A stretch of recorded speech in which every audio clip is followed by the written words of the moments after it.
This is the Reds POSTCAST, your instant game reaction for the Cincinnati Reds. Part of the Locked On Podcast Network, your team every day.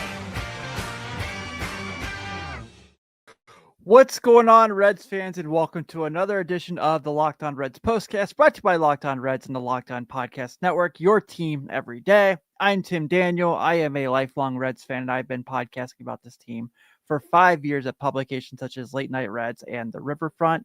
And I want to thank you all for spending some time with me tonight as we discuss the Reds having yet another frustratingly excruciating loss, but this time to the San Diego Padres, 5-4 in extra innings on a West Coast game late at night. If you were just checking my show for the first time, welcome. We are so happy to have you here. Please be sure to hit that notification button here on YouTube so you can not only get my show after each and every Reds game, but you can get Jeff and Steve Monday through Friday on Locked On Reds as well. This episode is brought to you by Monarch Money. Take control of your finances with Monarch Money. Use code LOCKEDONMLB at monarchmoney.com for 50% off your first year. On tonight's show, what just happened? We're going to discuss that and how the Reds gave this game away. Scott Barlow, probably gassed. I don't know if probably is the right word. I think he's gassed. And Austin Hayes is fighting his swing. Is it too little too late?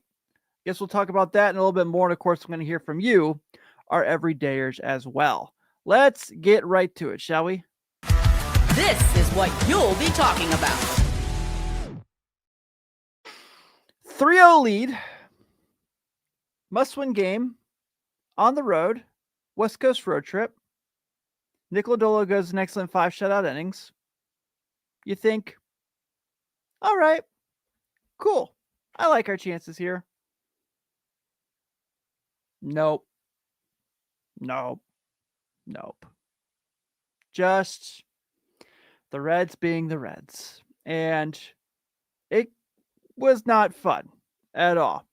I mean, really, this is one inning where the Reds get beat like this, right? So let's kind of go through the 6th inning. So the Reds take a 3-0, get up to a 3-0 lead, and you're thinking, like you said, feel good. Austin Hayes hits the homer. You're like, all right, cool.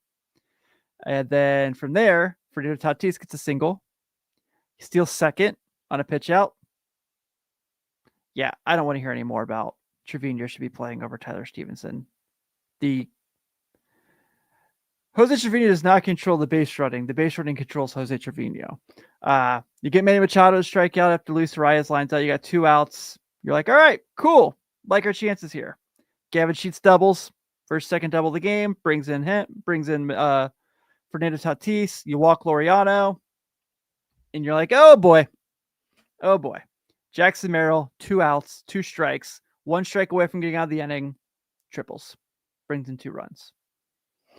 And so you're like, oh boy, this isn't good. And then extra innings happens.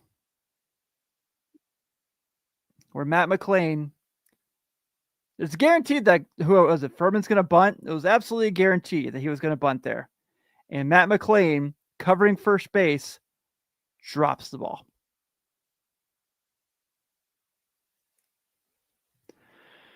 We talked about, basically every game's must win if the Reds have any chance. And tonight, everything was lined up for them to gain ground. The Mets lost. You get a 3-0 lead on another team ahead of you. This was your chance. You had a big opportunity here. And like always, they blew it. How many times this year have they blown it like this? How many times this year they've had a decent lead and they've just let it go by the wayside? It's unbelievably frustrating because if you look at, 1-run losses or just like how many games they had a bigger lead and they blew it and so on and so forth, that's the difference between being a wild card team and actually just being a playoff team in general. I mean, they were never going to be as good as Milwaukee, no matter how much we tried to fool ourselves they could maybe, and so forth. And you know what? The Matt McLain thing sucks. That's obviously disappointing, especially considering that strikeout in the 10th, top of the 10th, as well. But also, Matt McLain gets the double in the 7th inning that gives them the go-ahead run on second base. And They can't do anything with it. Actually, Friedel had a really nice, pretty hard hit there. But it's just these typical things here where it's just the Reds cannot ever find a way. And we talk about this every year, it feels like, that we're going and having this conversation. So they're 72-72 now. And I had a chance tonight to be 3 behind the Mets. Couldn't do it. So we're back to square one. And guess what? It gets harder from here. Michael King comes back tomorrow. Hopefully you think he can kind of take him a little bit to find his stride for the Padres. And then they got Nick Pivetta on Wednesday. This is your chance. And I don't know. I think this is a really badly managed game again. I think whatever, Terry Francona's done with the bullpen is completely gassed, obviously. Every single one of them, it feels like. And tonight was just a nightmare. And it's a disappointing loss. It's an unacceptable loss. Let's be realistic here. You shouldn't lose that game. The 3-0 lead's one thing, but why do you pull Nick Lodolo in the 5th if the blister's not an issue? No conversation there. I mean, he was pitching really well, and he was at 79 pitches after 5. Why'd you pull him? I don't know. I feel like this year is going to be a lot of when we get to January and we're looking at this team, it's going to be a lot of man, they had so many chances and they just couldn't get it done. Speaking of not getting it done, Scott Barlow. Oh boy.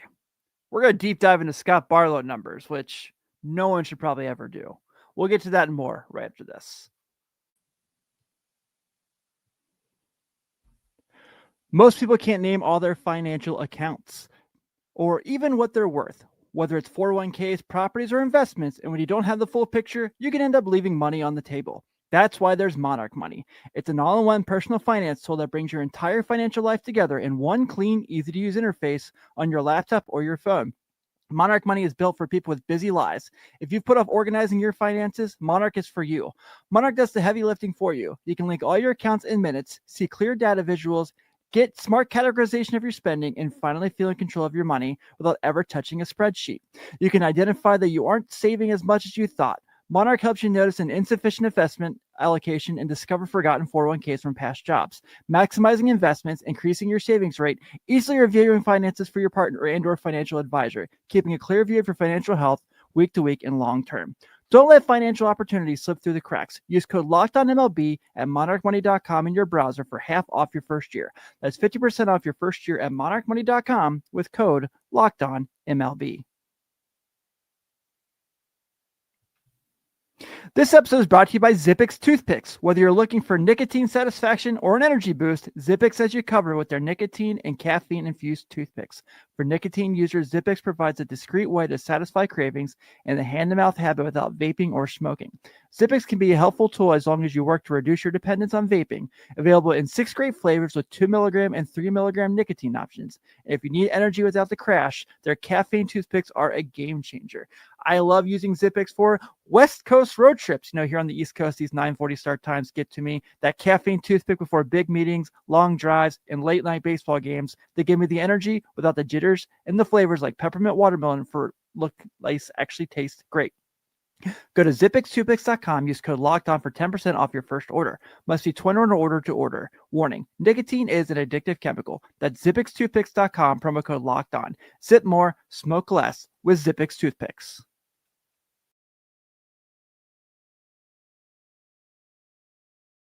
If you didn't want this to get more depressing, I got bad news for you. Good friend Mo Egger just tweeted, Reds have come to the plate in either the 10th or 11th inning 19 times this season.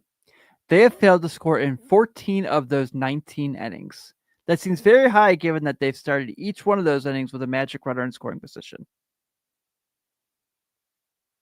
I did not realize how bad. I knew it was bad, but seeing that written out is pretty painful.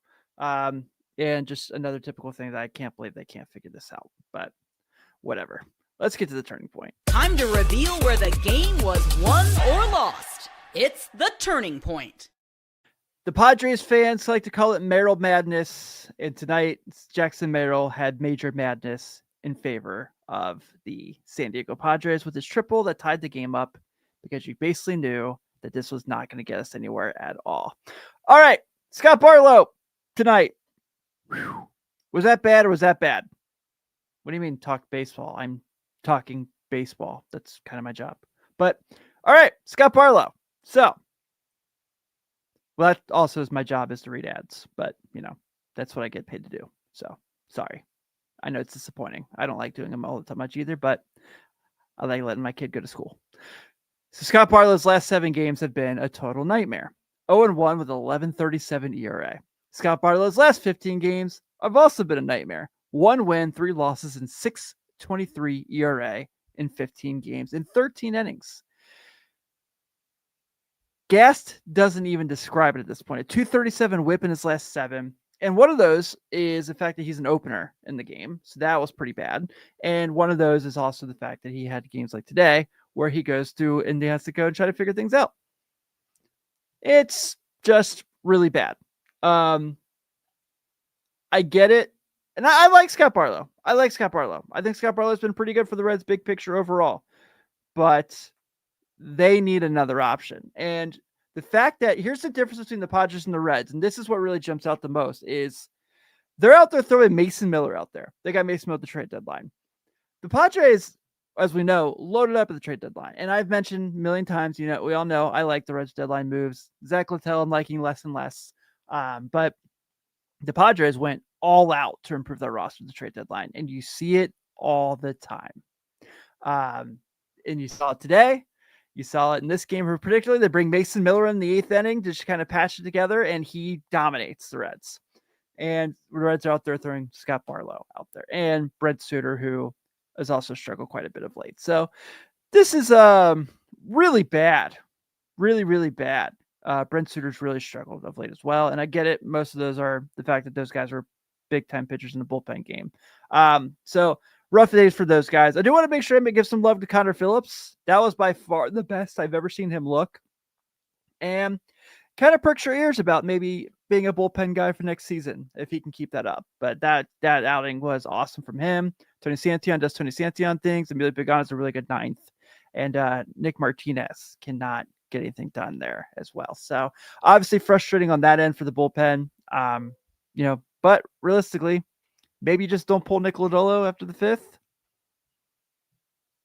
That's just my guess. But you know what? It's not like they're going to the playoffs anyway, right? I hate to say it that way, but that's where we're at right now. So let's get to our Locked On Player of the Game. Time to reveal where the game was won or lost. This is the Locked On Player of the Game.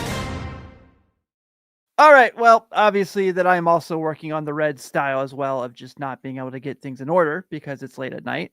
But Austin Hayes at least had a nice day. 2 hits and a homer, a big homer at that, to give the Reds the lead that they should have kept going. But of late, he swung the bat really well. He's not walking for crap, but he's doing everything else pretty well. 267 on 276 batting average, 621 slugging. 3 homers in his last 7 games and 8 hits, 5 runs scored. Oh, what's up, Billy? How are you, buddy? I can't really display that. I wish I could, but it's a family show. That's very funny. Check out the new Nasty Boys if you want a really, really fun Reds podcast to listen to. Those are my dudes over there. But Austin Hayes kind of giving this nice little boost as the Reds try to hold on to whatever glimmer of hope they have. It's very nice to see.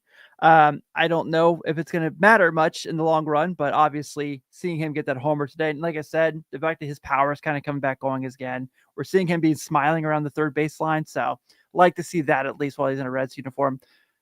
Will he be here next year? I'm not super optimistic, but while they can't figure out if Miguel Andujar can or cannot play baseball, at least Austin Hayes is giving them something, so we at least have that going for us.